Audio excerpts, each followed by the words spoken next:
company business. Thank you very much.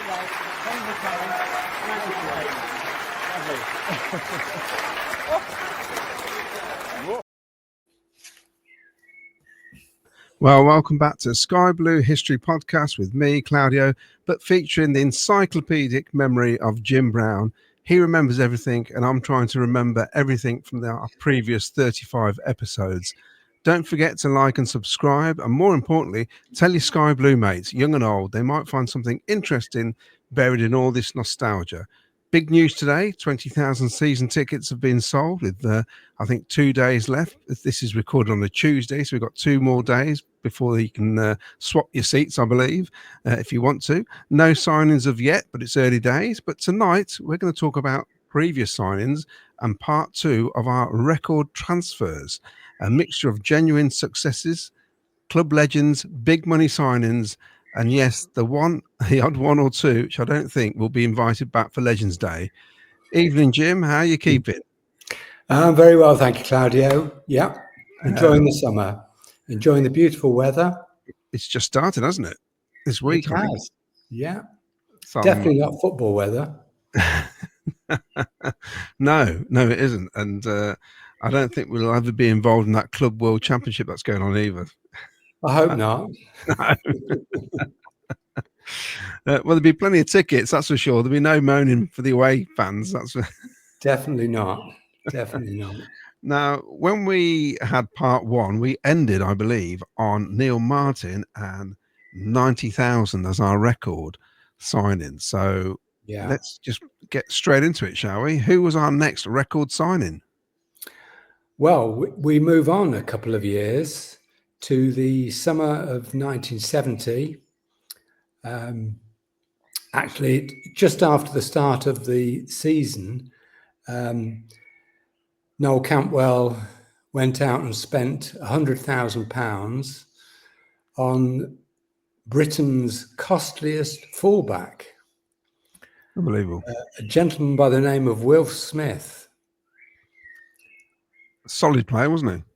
He was. He came with a very, very good reputation. He played 150 odd games for Sheffield Wednesday. He played in the 1966 FA Cup final. He was England under-23 international and tipped for a full cap.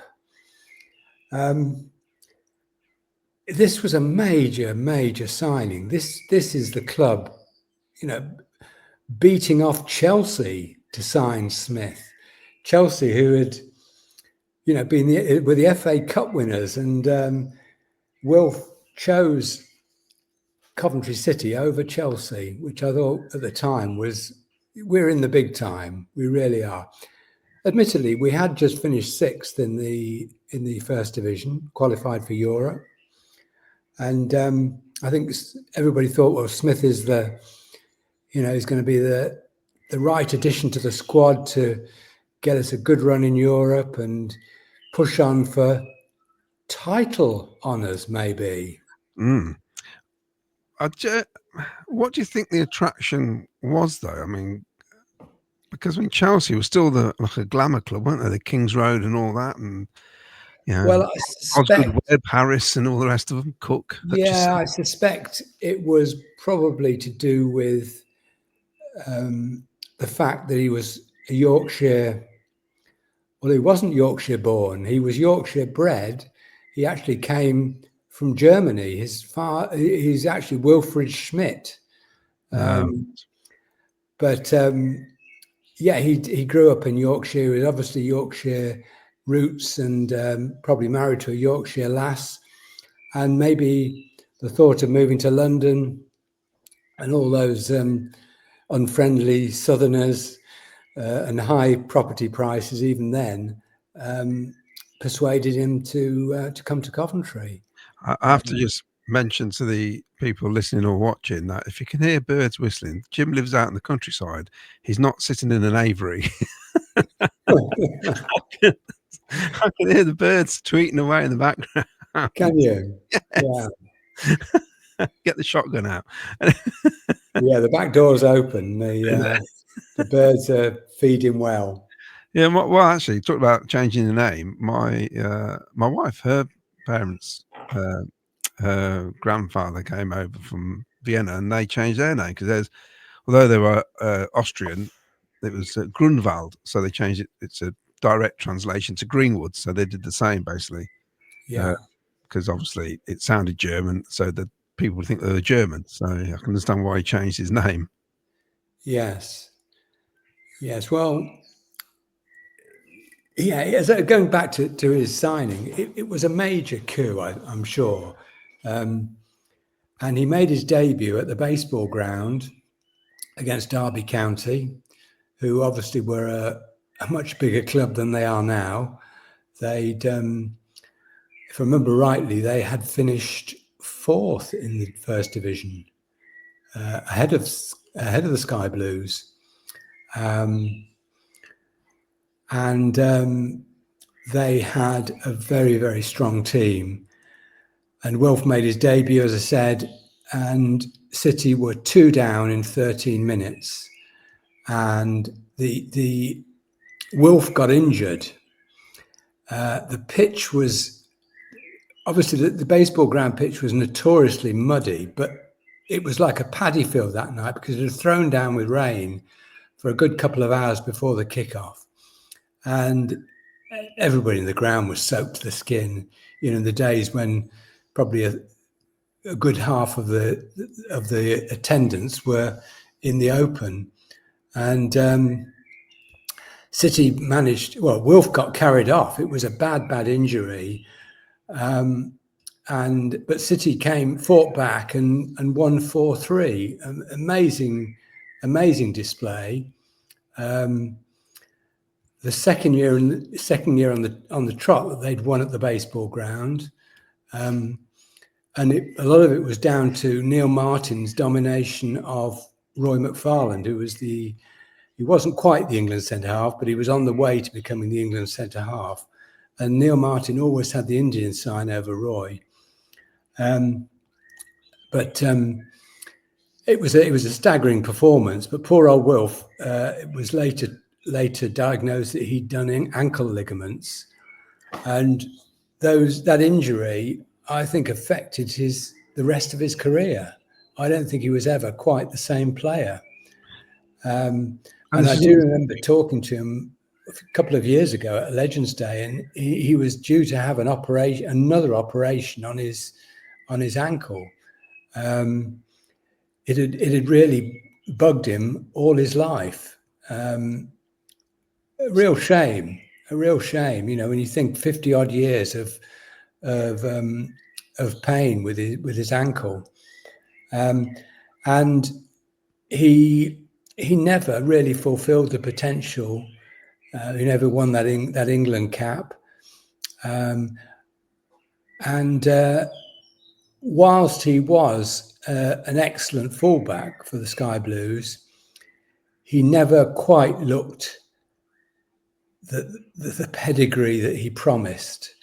And I think in 72-73 season, he was switched into midfield and played as a sort of defensive midfielder because he displaced Mick Coop, who was himself an outstanding fullback and had been mentioned as a potential England cap the previous season. So Wilf moved into midfield, and he did okay in midfield. He was in that side with Colin, Stein and Tommy Hutch and Dennis Mortimer and Willie Carr. But as I said, he never really stepped up to the level that you'd expect £100,000 fullback to be in those days. And that was on his actual league debut for us. It was, yeah, it was. That's quite tragic, really. That does sound like a Coventry City thing, though, doesn't it? Yes. I'm just checking how long he was out with that injury, because it was some time. I know he missed the European games. Actually, he was only out for about 6 or 8 weeks. And when he came back, he played at left back, although he was a natural right back, while Mick Coop kept the right back position until later in the season. That's interesting, because I do remember him as a left back. It's funny. You do? Yeah, because that's my first going up there, that sort of period. Yes. Interestingly, the following season, 71-2, he was an ever-present. It was a rarity for an outfield player. He played 42 league games. So it was in 72-3, and then 73-4. He played most of the time in midfield, and he left. I think he went to Bristol Rovers on loan in 75, and moved on. I think he moved to Millwall actually eventually.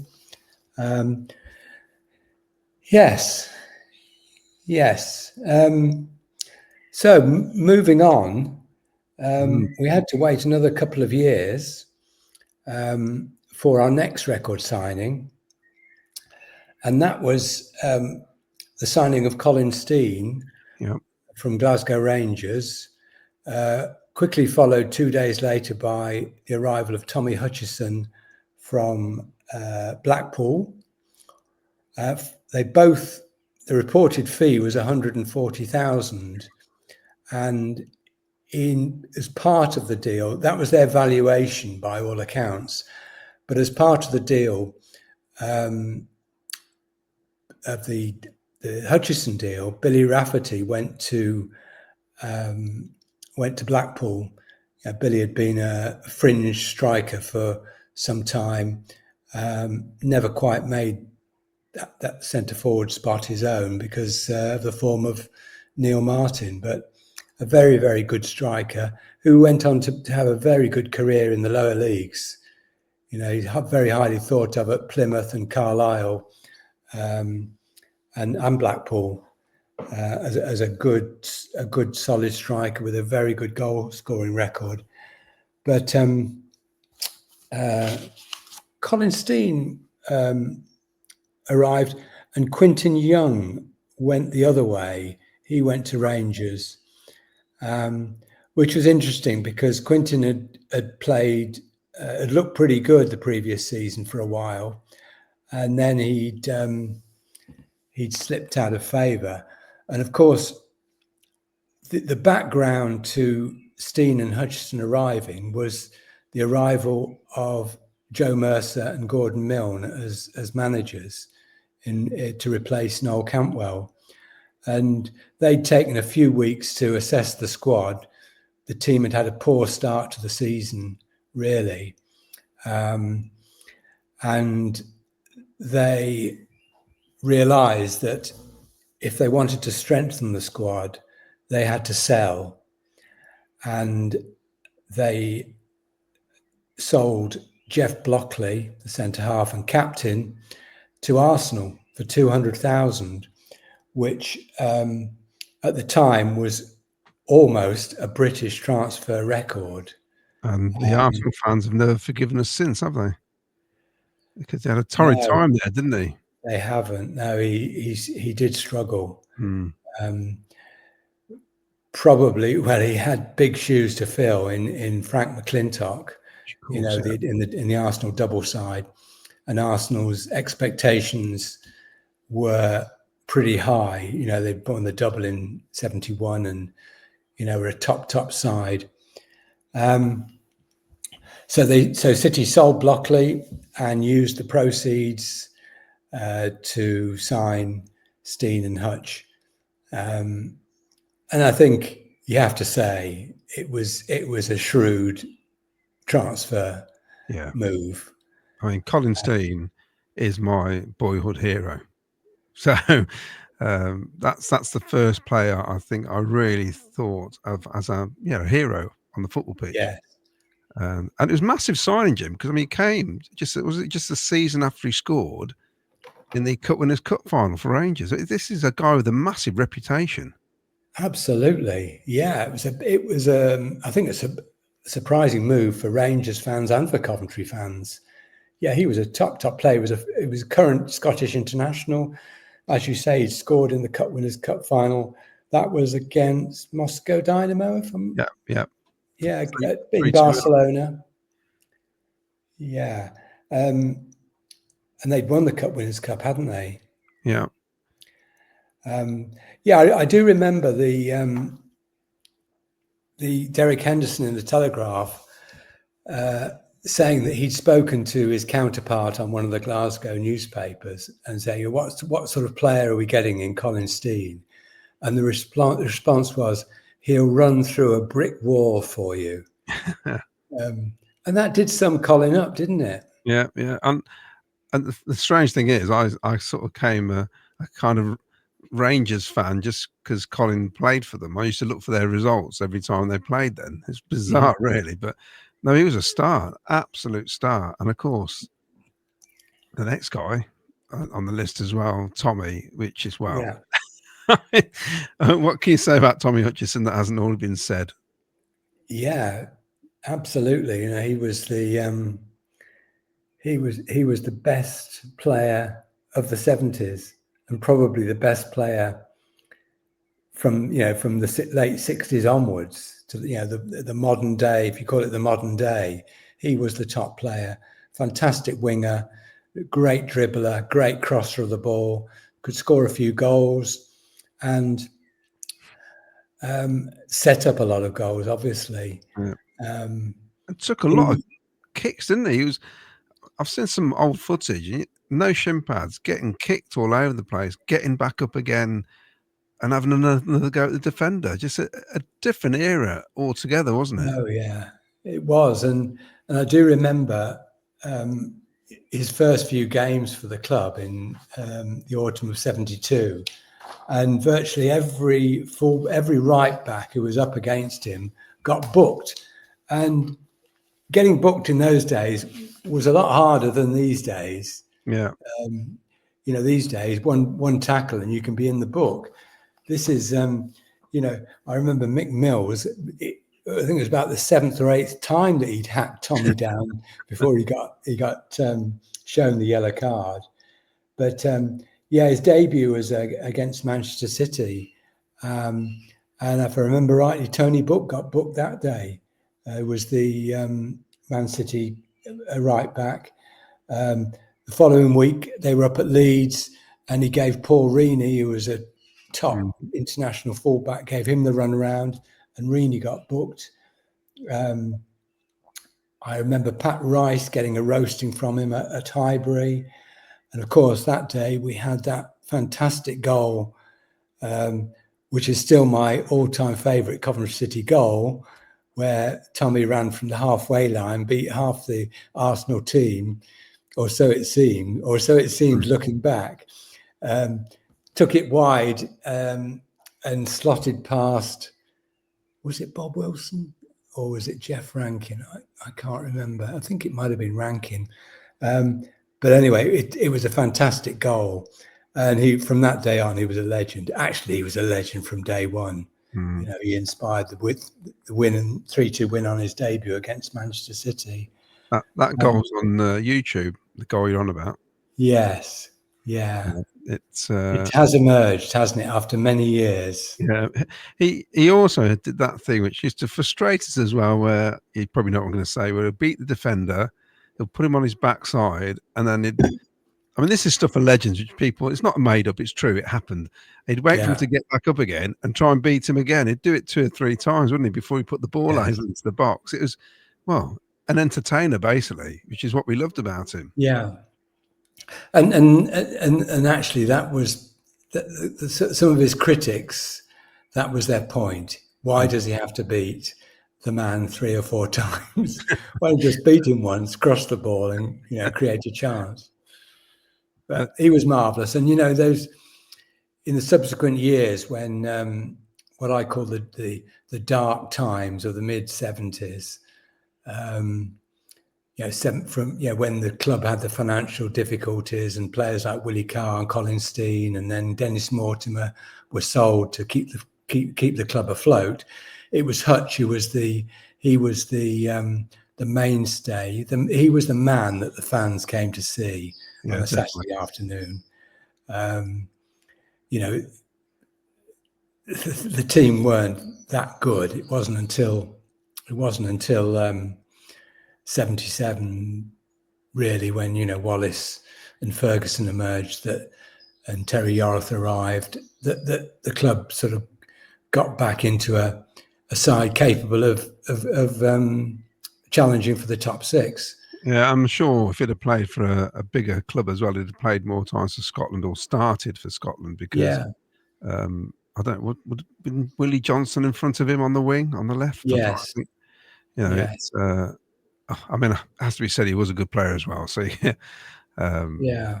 But yeah, Tommy, and like most people, when they say who was the greatest player ever to play for Coventry City, he is top of the list, I think. Yeah. Yeah. You know, he's always up there, and he still looks fit now, doesn't he?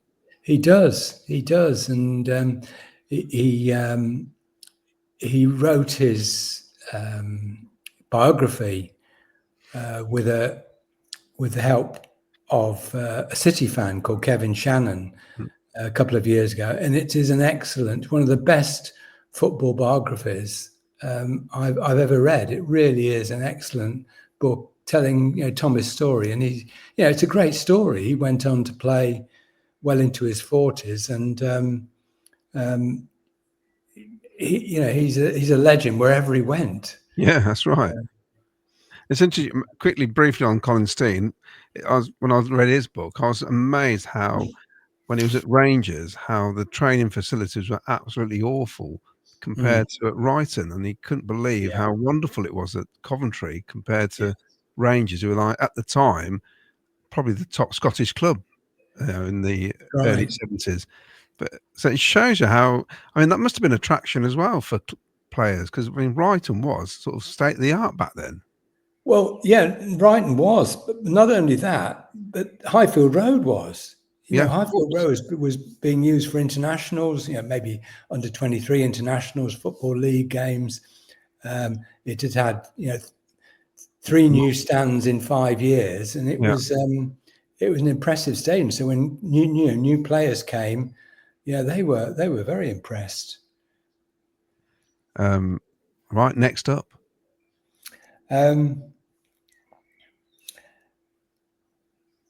Just to compare, like we were doing last time, the British record when we bought Stein and Hutcherson, we paid 140,000.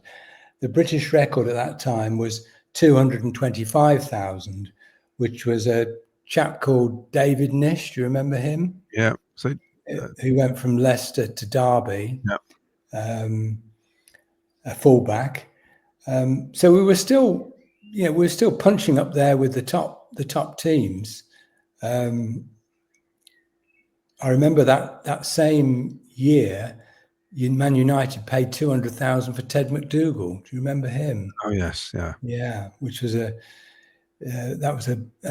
bad buy by United. So moving on, a year on from Stein and Hutch arriving, we signed David Cross from Norwich City for £150,000. Who we've had on our show as a guest previously. We have, yeah. So if you haven't seen that episode, people, go and listen to it or watch it. It's really good. Yeah, he's a lovely guy, isn't he? Yeah. Lovely guy, and talked very fondly of his days at Coventry. Very humble as well. Yeah. He was hard on himself, I thought. He was. And it was a strange signing, really, because we had Brian Alderson and Colin Stein and Alan Green playing almost as a 3 up front. And suddenly we had a wonderful start to the season. We were second in the league at the end of September. But then we had one of our typical slumps and lost 6 out of 7 games. Got 1 point from 7 games, and didn't only scored 1 goal. Can you imagine if you had social media then? Yeah. Oh God, you know, no one would have been out, wouldn't he? Yeah, definitely. So Alan Green was dropped, and they toyed around with a couple of other games with other strikers, but then they went out and paid this money for David Cross, and he made his debut at Ellen Road in a 3-0 loss. But the following week, he scored 2 goals on his home debut against Sheffield United, and was immediately a crowd favourite. He was never present for the rest of the season, and he scored 12 goals in 32 games, which was a reasonable haul, I guess. In a struggling team, that's pretty good. Yes, yeah. And Colin Stein got an injury in February and missed the rest of virtually the rest of the season. So David was playing up front alongside Alderson for most of the rest of the season.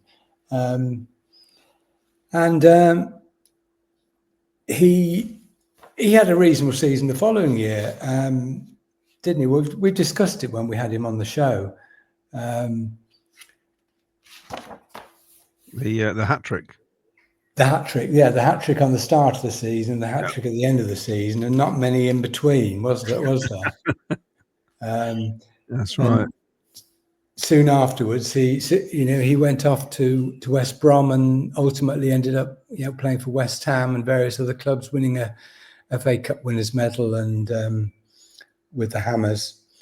And I think we sold him at a profit. Which we were quite fortunate to do, because I think his goal scoring, the hat tricks apart, the goals dried up somewhat, didn't they? Yeah, I think we got 180 for him, didn't we? Bought him for 150. We made about 30 grand on him, which I mean, doesn't sound a lot now, but it would have been then. I think we did okay out of him. Yes. Then we move on to the following summer, the summer of 1974. When by this time the British transfer record had moved on to £350,000, which Everton paid Birmingham for Bob Latchford. Sky Blues at the start of the season, I think they had a poor start. They'd lost to Newcastle 3-2, and they were lucky to get away with just a single goal defeat. And they realised they needed a central defender, and Gordon Milne went back to his former club Liverpool and paid $240,000 for Larry Lloyd. Lloyd had played for England in his early days at Liverpool. But he'd lost his place to Phil Thompson previous season. And just won the league at Liverpool as well. Yes. So, and this was the summer that Bill Shankly also stood down. Yeah. So maybe there was something in that. Bob Paisley had taken over. Maybe he didn't fancy Larry, but my personal view is we overpaid for Larry. He came a bit out of condition, didn't he? I always thought it was a couple of stone too heavy. That's what he looked like to me. He definitely looked out of condition when he turned up. But maybe that's what the problem was, Jim. Not fit for purpose, I think the word is. Yeah. I think looking back in retrospect, some fans from that era think he was a total waste of money. He actually helped the defence quite a bit, but he did have off days. And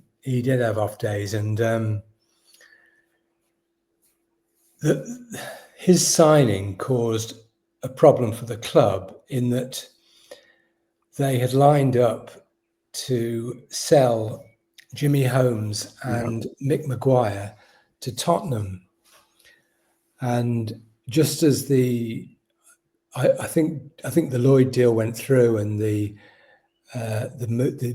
Maguire and Holmes move to Spurs was just about to happen when Billy Nicholson, the Spurs manager, got the sack.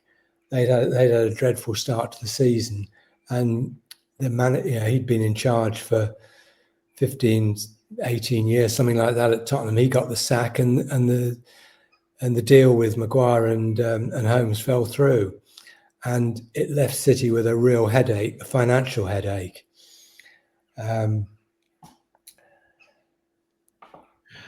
Well, it almost bankrupted us, didn't it? It did, yeah, it did. And let's face it, it took 2 years for the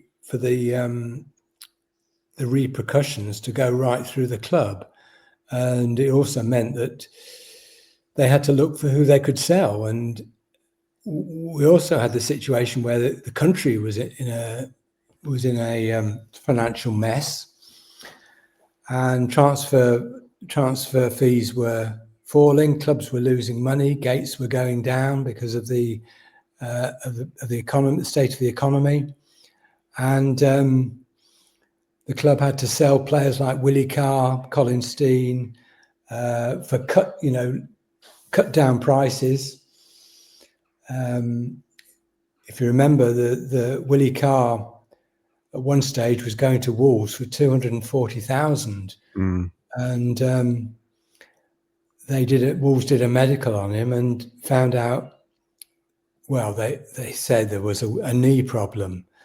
The fact that Willie went on to play, several hundred games for the Wolves, well into the 80s. But Wolves called off the deal, and then the following spring, when our bank manager was banging on the door, City were forced to sell him for £80,000. That's ridiculous. A third of what they were expecting 4 or 5 months earlier. It's a big blow. So, we can't blame Larry for that, but no. You have to look at. You wonder what happened there. You really do. But then, of course, he leaves and becomes a new man, doesn't he, at Forest? He does, yeah. He becomes the fulcrum of Brian Clough's championship winning side in '78 with and he left us with a bad reputation. Stories that were circulating, he didn't really want to play for us. Yeah. He was out of condition, as you say. He had a back problem, but all these things seemed to disappear when he arrived at the City ground, and they teamed him up with another bad boy, Kenny Burns from Birmingham. And they brought Peter Shilton to play behind them, and Forest went on to win the league and the European Cup, and Larry was the toast of Nottingham, won back his England place. I know, unbelievable, absolutely unbelievable. So yeah, we got done over there. I think the word is, Jim. I think. Yeah, I think so. Well and truly.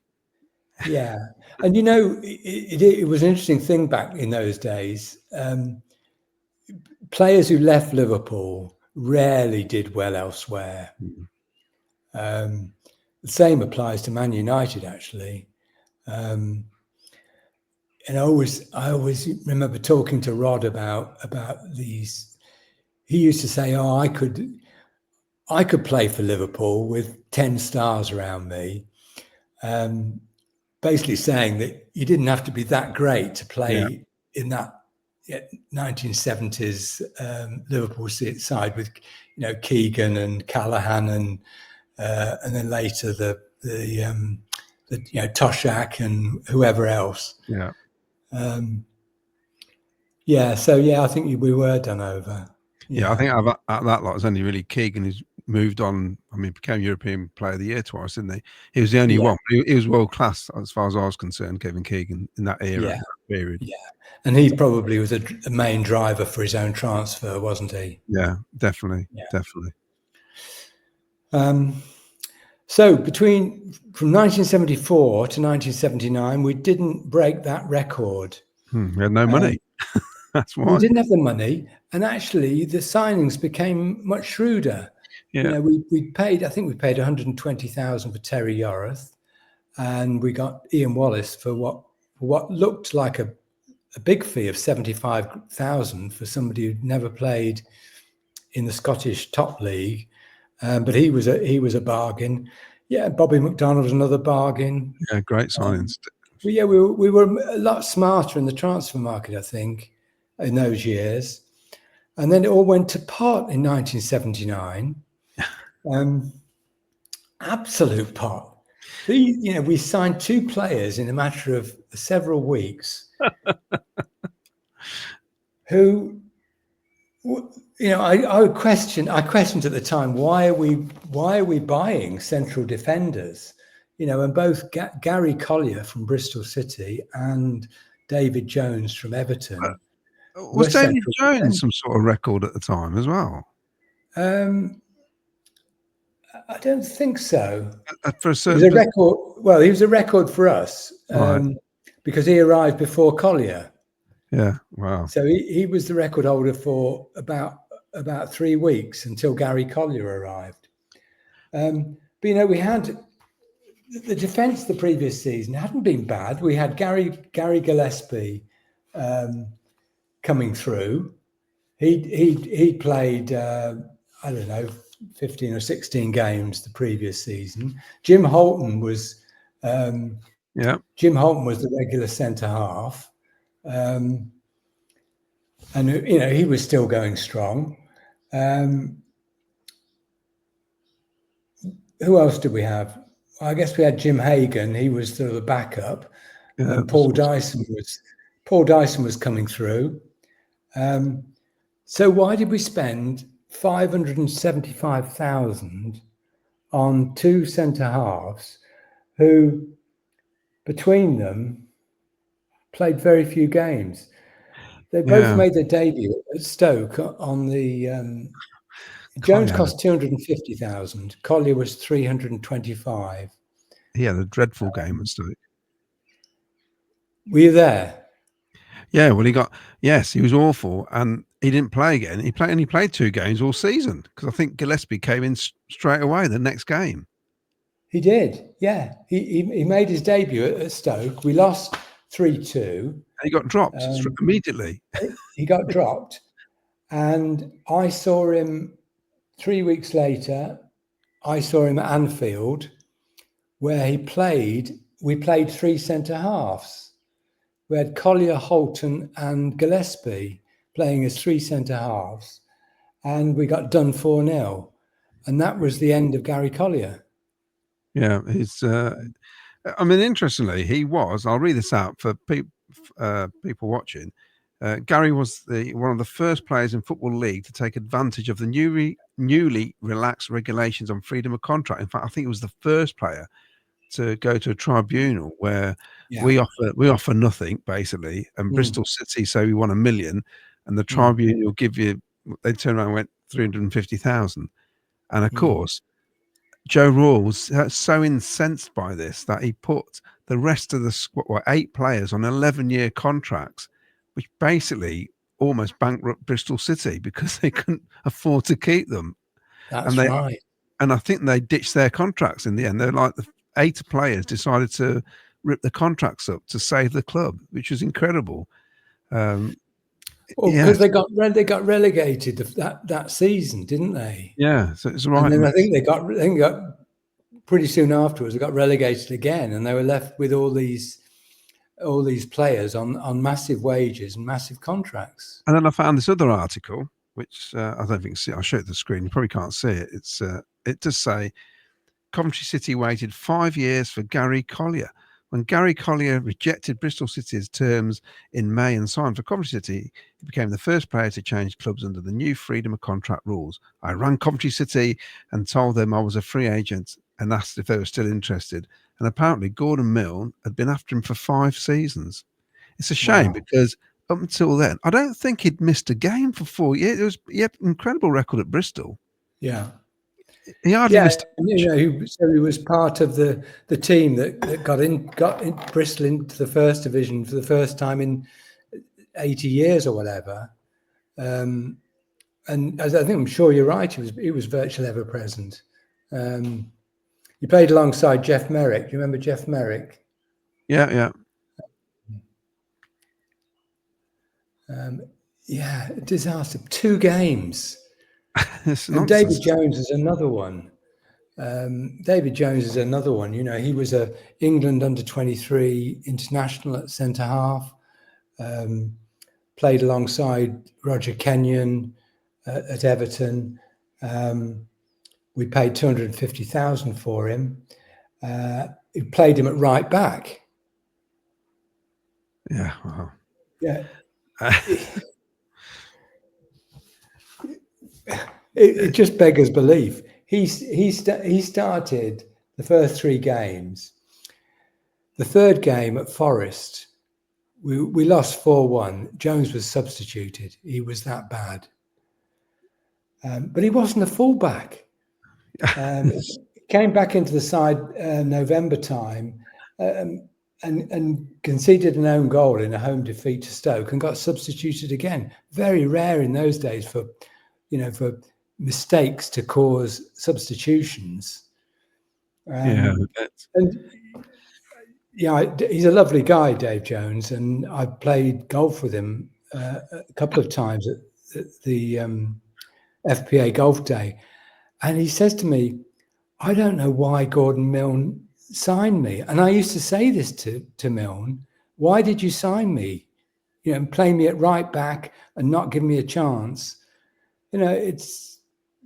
He is still bemused by the treatment he got from the club. We need to ask Gordon Milne, don't we? Yeah. Yes.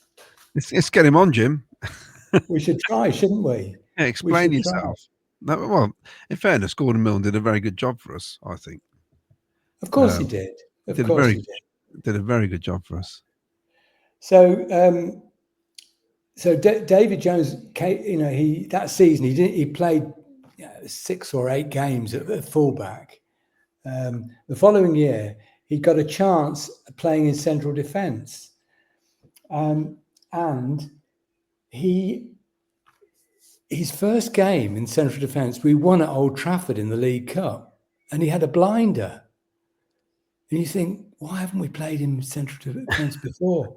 But of course, we had Gary Gillespie, and Jones only got a game because Gillespie was injured, and Paul Dyson had come through. It was Dyson and Gillespie were the central defenders in the 80-81 season, and Jones got about 3 sub appearances and a couple of starts. I think Gary Gillespie, though, for the fans as well, was just such a favourite, wasn't he? He was so good. He was so good. Yeah. I'm still annoyed that he went to Liverpool and sat in the reserves for 18 months, but still. Yes. That's so frustrating. And Dave Jones went to Hong Kong, and he had a great time there. Did very well in Hong Kong. I think he played in North America as well. Well, that's what Colin did. Yes. That was the saving grace that we managed to recoup. In fact, I think we made a profit on Collier. He didn't. We did. Who was it? Vancouver. Yeah, was that Jimmy Hill doing the deal then? It must have been. No, Jimmy wasn't Vancouver. No, I mean as our chairman, or wasn't he managing director there? Yeah, he was. He was. Yeah. I'm just looking it up. Gary Collier. It's just so Cov City, though, isn't it? That he signed 2 players virtually back to back, record signings, and both absolute puddings. So basically, the last 3 record signings were not very good, and we've spent pretty much £1 million. You're right about Gary Collier. He'd made over 200 appearances for Bristol. He didn't miss many games at all. It was a. Oh, having said that, he wasn't a regular the season before for That's Bristol. He only made 9 league starts. It wasn't Vancouver; it was Portland Timbers. Right. And he also played for San Diego Sockers. Well, at least he carried on playing football. Fair play to him, but he didn't do it well. He didn't do much at Haas, did he? No, so that was 79, and we've got to move on 8 years before the next one. And we definitely had no money. we definitely didn't have any money. You know, we had the we had the years of Bobby Gould signing, you know, gems from the lower divisions. I guess Terry Gibson would have been one of the most expensive, 100,000. Yeah. But, you know, people like Dave Bennett, Mickey Adams, Stuart Pearce, Alan Brazil, these sort of players. None of them were, you know, massive fees. And it wasn't until we won the FA Cup, of course, and John Sillett proudly announced that we'll no longer be shopping at Woolworths. We're going to be shopping at Harrods, as he unveiled his record signing, David Speedy, 780,000. Now, I reckon I was having a pre-season friendly. I was playing for Bubbenall then.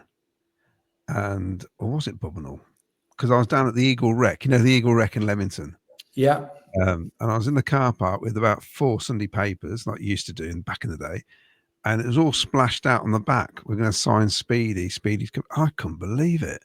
I was thinking, what? David Speedy coming to Coventry? It was just incredible. It was, but what I didn't realise that was it. I thought we might have had a few more signings, but that was it, wasn't it? Really, we just put all our eggs in one basket, and apparently the rest of it went on decorating the restaurant and everything else, the director's room, and apparently, so I've been told, it went on the stadium and not on the pitch, from what I gather. But it was an incredible signing, David Speedy. It was, and you know, let's not forget that, you know, at that time City were FA Cup holders. Yeah, you know, they were back as serious contenders again for, you know, maybe not winning the league, but certainly, you know, battling for a European place. You know, back at the top table again, weren't we? Yeah, definitely. I think David Speedy, I know he was Marmite to a lot of fans, but I think you've got to say that he was a success. Do you think, because I'd have been 21, you'd have been 31, you're about 10 years old. Yeah. I think us being, say, under 40, I think we would have liked him more than the slightly older fans, because he wasn't old school, was he? He was a bit he was a bit naughty, and he used to do the things that used to upset the older supporter, basically. But younger fans used to love it. That's why I just thought it was great. Yeah, the wind-up merchant, a bit like Norman Bissett now, I suppose. That's that sort of attitude. But he could finish, couldn't he, Jim? Absolutely. He could. And by this time, the British transfer record had gone up to 3 million when Ian Rush moved from Liverpool to Juventus. So we were lagging behind a bit, but it was still a massive signing, wasn't it? And then 2 years later, Kevin Drinkle came along and topped the Speedy fee by another 20,000, 800,000. We paid Glasgow Rangers for Kevin Drinkle. What do you say about Drinks? The problem is, you sign him for that money, but his record, you look at the stats, it's like in those days, the stats were great. He scored goals everywhere. You know, he scored goals. He did. But it was another player that came to us and just looked out of condition, didn't he? I mean, the nickname was Drink Well, wasn't it? It was, you know, because he looked like he was on the booze all the time. Yes. He just looked so overweight. But that was... he did score on his debut, didn't he? After about 30 minutes of his debut, but he and that last season he was there, he just saw out his contract, didn't he? Yeah, it's just a weird signing because when you look at him, and I can remember when he played against us, you used to think, oh, he's a handful. He is good striker, and when you saw him on the telly, the highlights of games and stuff, you think that's a great signing, but no. Yeah, and also, we had. It's a bit like the Collier Jones signing. We had strikers. We had Speedy. We had Regis. Yeah. We had Steve Livingston was knocking on the door. We had Gary Bannister. Yeah. There. Was Keith still with us then? Keith Hutcherson, 89? No, he'd gone. He'd gone already, hadn't he? Yeah. It's a strange buy. But 3 or 4 months later, we topped our record yet again, paying $900,000 to Dundee United for Kevin Gallagher. Yeah, great player. Now that was an exciting signing. Yeah. Yeah, really good. Really, really good player. Yeah. His background story with his grandfather. His grandfather played for Celtic. Patsy Gallagher, yeah. Yeah, he's a big player, wasn't he? So he was. He always felt he had a reputation to live up to. Yes. He was good, and there was nothing of him. He was quite thin, wasn't he? He wasn't a big guy. He was quick. Yeah. And he started, well, he basically was a winger when he came to us.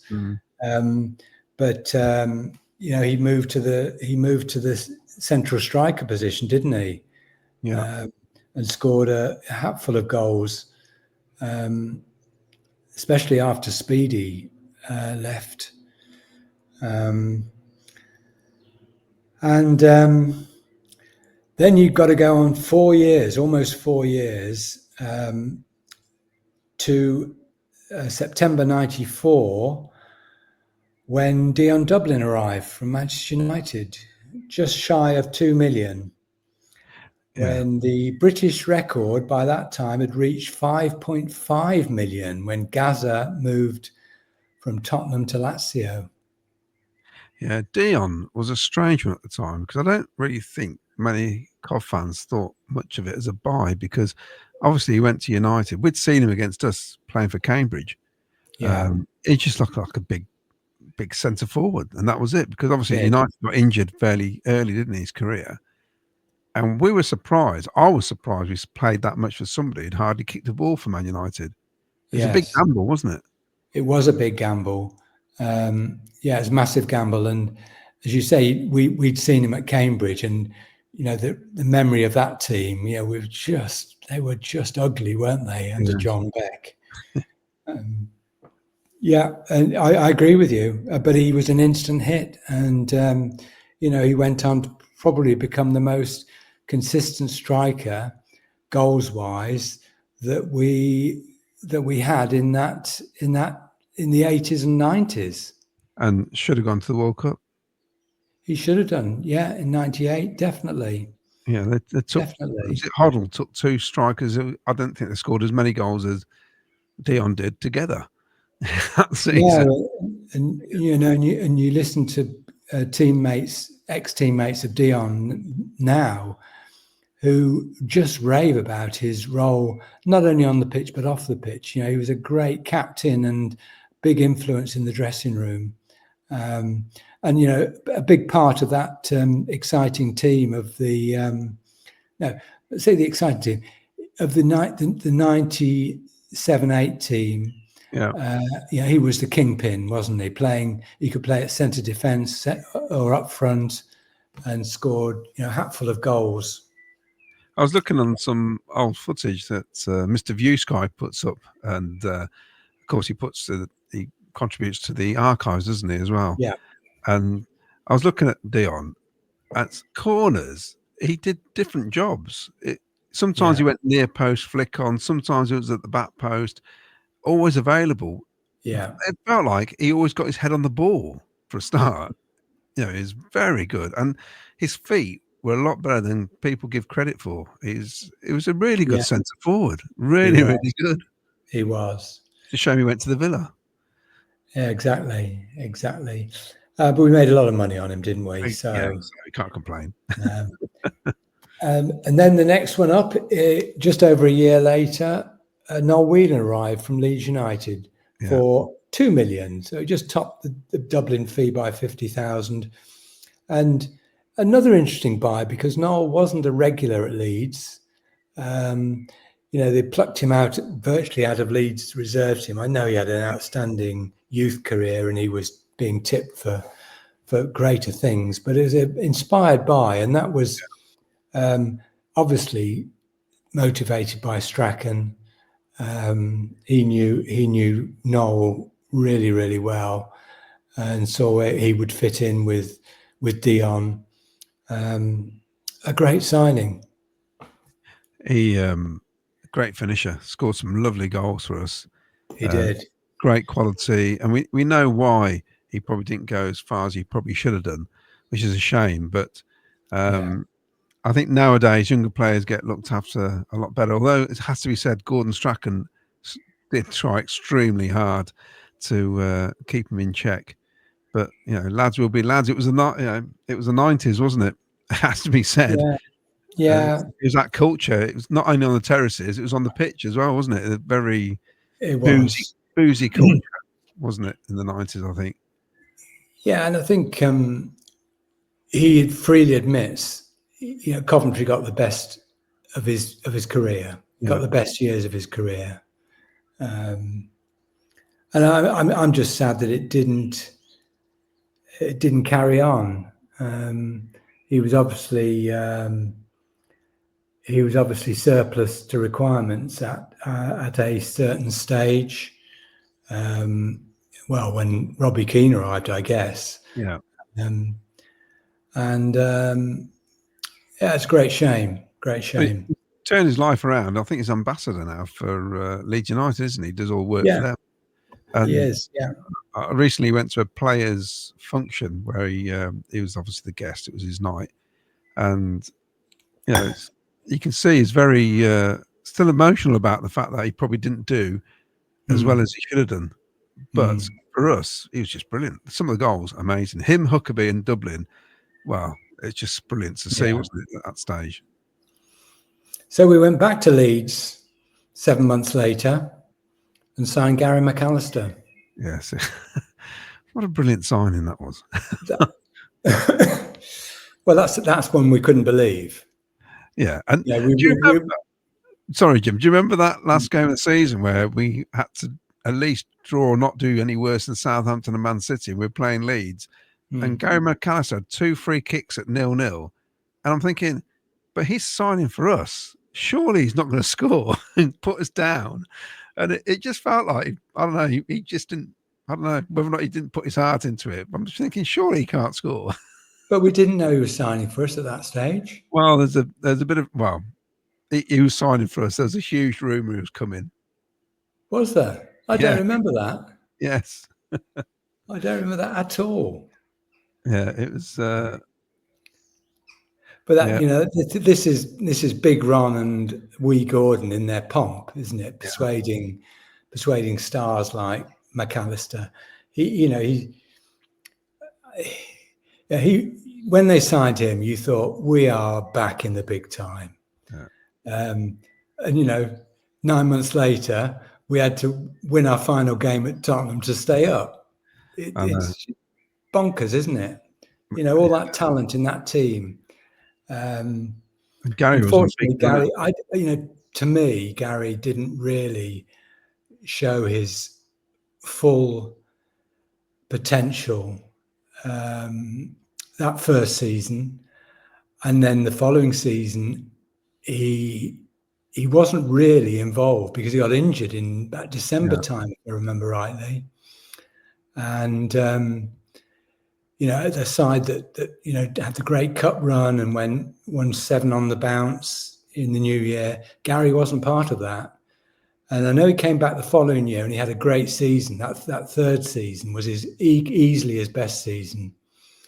It's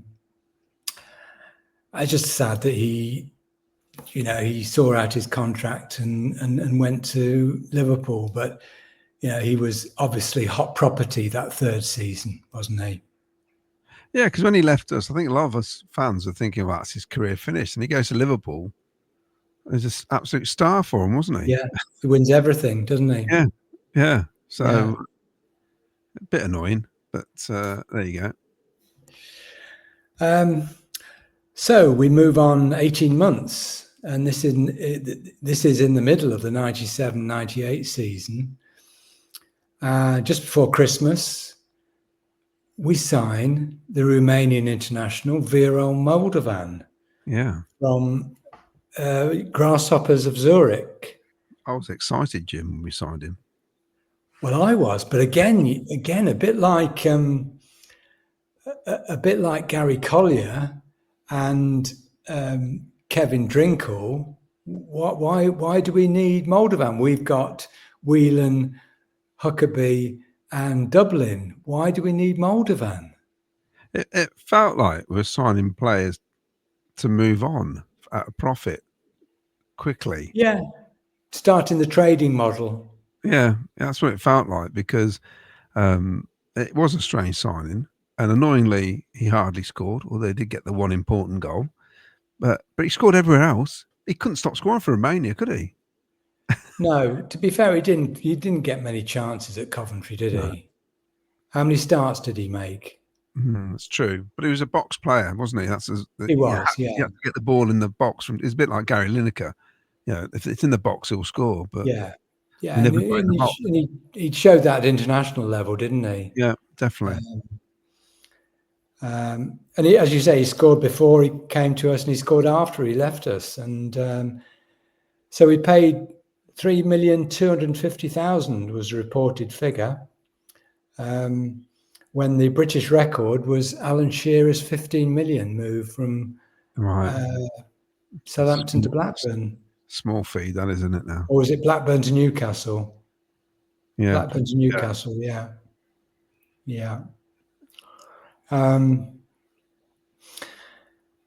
Moldivan. Again, though, I think we made money on that. Yeah, I think we did. Where did we sell him to? Fenerbahce. Fenerbahce. The following August. So he was only with us 8 months. Poor chap couldn't speak English. Yeah, it's not like it is now, is it? No. So then we move on to July 1999, when £4 million got us the Moroccan international Mustafa Haji. Yeah, another good signing. African Player of the Year, wasn't he? He was. He was genius, wasn't he? I loved him. Great player. He loved playing at home. He did. It's strange. Great goals. Yeah. Entertainer. Another fan's favourite. Yes, I always remember the story about him when he got a foot injury, and allegedly he played with raw steak wrapped around his foot. I remember that. I don't know how true that was. How'd he get his boot on? I know. Yeah. No, he's a top player. And you remember all the fans buying the fezzes? Yeah. For him and Chipo. Well, we had a very entertaining team. Like I said, at home, we were fantastic, weren't we? Away from home, we were very ropey away from home, that's for sure. Yes. It's a shame, really. You have to say there were days, particularly the following season, the relegation season, when you felt that Haji just carried the whole team. Yeah. It's we're struggling, and it doesn't matter how good a player you are. If you haven't got enough around you, you're not going to get your team out of trouble in the end. No. It's too much, And then his swan song at Villa Park, scored 2 goals, put us 2-0 ahead, built up our hopes of saving our skins, only to have it dashed by the Villa.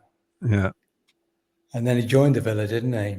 Yeah. Although I will say Derby won at Old Trafford, which was more galling. Yeah. Yeah. That day. How on earth they did that, I don't know. But yeah, so we've only got a couple more, haven't we? Record signings. Well, you know why Derby won at Old Trafford? Because Ferguson's assistant manager was Steve McLaren. Oh, there you go then. Yeah, that's why. So yeah, we're on to a month after Haji signs. The rumour is we're going to sign Robbie Keane from Wolves, and this is just mind-boggling. £6 million for a teenager. I couldn't believe it. I just couldn't believe it. And I think at the time a record fee for a teenager, I'm sure it was a world record fee. It could have been at the time. It's some mad record like that. It was a record fee in the world for a teenager, I think. Yeah, I'm sure it was. Yeah, definitely. Yeah. But he and of course we outbid Villa, didn't we? Which was because they didn't want to pay the extra whatever it was. So I think Richardson told Strachan. Well, the conversation was, "Do you want Robbie Keane?" And he went, "Why wouldn't I want Robbie Keane?" Yeah, okay, I'll go and buy him. And he went and bought him. Yes. As fans, it was great, but we didn't realise just how much debt we were getting into with all these players coming in and the wages they were on. Yeah, you say that, but we paid $6 million for Robbie, but we sold him for $13 million a year later. Well, I know. Well, so maybe that was Brian's trading. This is the trading model that they were, which us fans wouldn't have appreciated at that time, would we? No. But he was just a star, wasn't he? Robbie Keane, absolute star. His debut, everything, just So Robbie, that was August 1999. We had to wait 24 years for that record to be broken. 24 years. And you got to say, it was 24 years of depression, wasn't it? Yeah. Relegation. Yeah, the dreadful early years in the Championship. We never looked like getting back up. No. Down to League One, League Two, Northampton, St Andrews, Birmingham. Yes. Burton Albion. And then on the back of getting to the playoff final and the arrival of Doug King, we go out and spend allegedly 9 million on Haji Wright from Turkish club Antalyaspor. Is that how you pronounce it? Yeah. I think the spore on the end means sporting club because it's right because the place Antalya, isn't it? Yeah. Yeah. By this time, the British record fee had risen to 106 million, which Chelsea paid for Enzo Fernandez. Fernandez, the Argentinian. Haji, what you got to say? 16 league goals, 19 goals first season.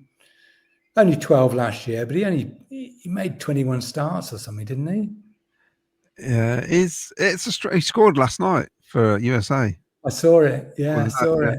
A typical goal he scored for us many a time. Not last season, the season before. Yeah. It's a good goal. He's a frustrating player, Jim, because we've seen the best of him and we've seen the worst of him in 90 minutes, basically. And I think that's what frustrates fans more than anything. We can't afford. I know there's a lot of talk now about moving him on. We've got to get rid of. I mean, to be honest, he's one of our saleable assets because we probably would get our money back and a bit more because that's how the markets work now. Yeah. But you have to replace these players. Exactly. As we found out with some of these players we let go in the past for, you still have to replace them. And, he's done okay for us. And I think, like I said, the first season was great. Last season injured, not so good, but it's not poor. I think it's just that after that game against Sunderland, the hat trick, he sort of petered out, didn't he? The season did for him. But people forget that Haji scored 16 league goals season before last. The only other player to score that many for us in a season in the last 20 years is Hutcherson. Oh, there you go. So, yeah, it's a great point. It's a great point, and it gets lost, doesn't it? It gets lost because I don't mean not it's certainly at the championship level. I'm not talking. There were players got more in League One, and Gordon got more in League One, and so on. But in the championship level, in the last 25 years, only Hutcherson has outscored him. Yeah, well, there you go. And he can show that to people and say, look, there's my record. Yeah. What more do you want? Yeah. So I think we've covered that fairly well. We've got some. So in that last lot, then, 3 big signings. Which 3 do you think? Sorry, what do you mean? 3 out of the second crop of record signings. Which are the 3 standouts? Well, Tommy Hutch, obviously, Dion Dublin, and you've probably got to say Robbie Keane, albeit for one season. Yeah. But Stein was a success. Speedy was a success. Kevin Gallagher was a success. Whelan and McAllister were successes. Haji was a success.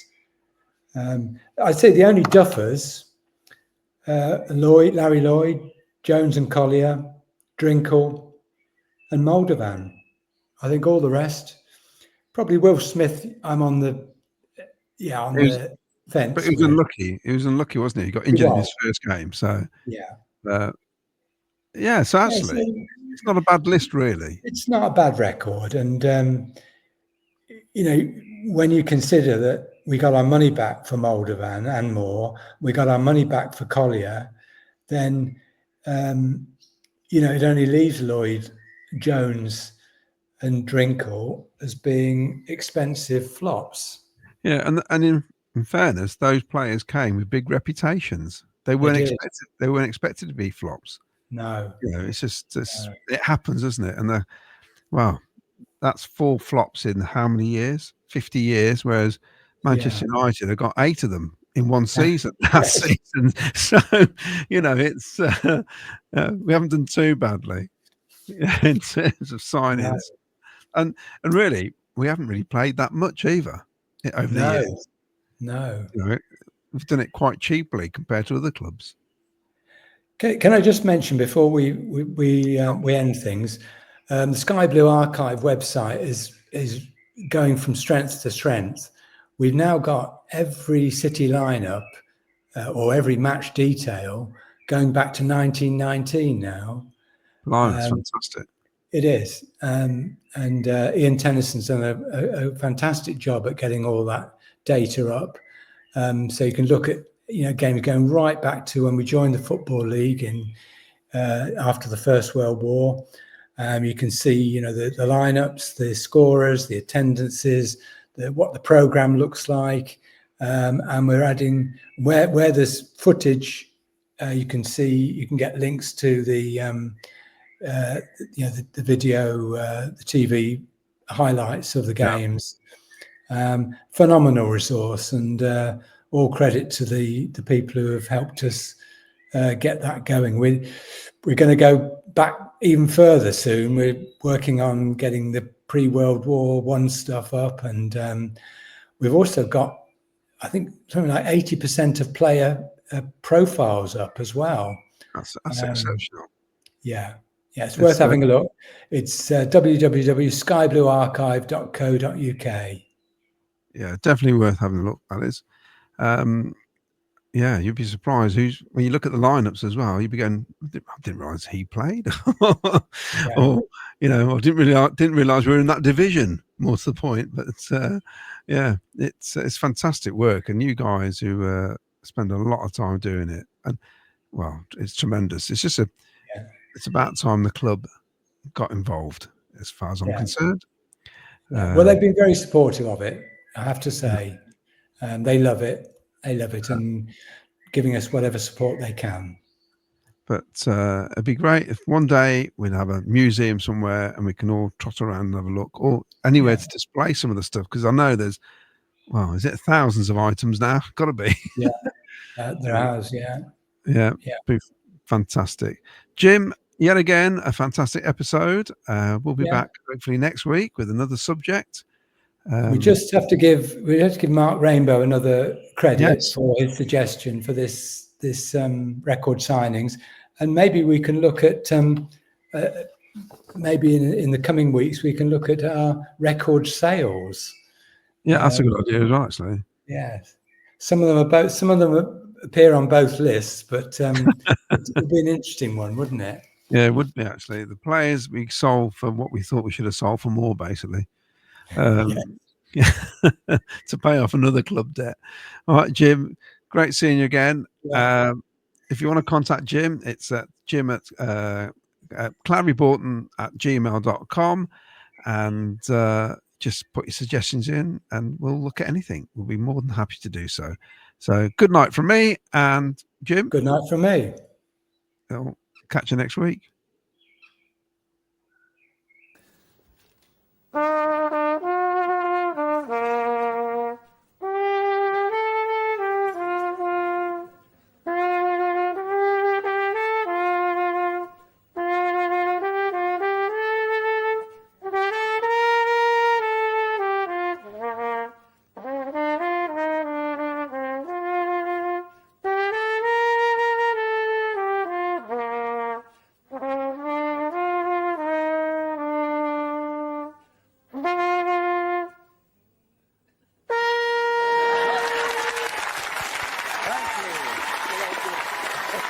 Company business. Thank you very much.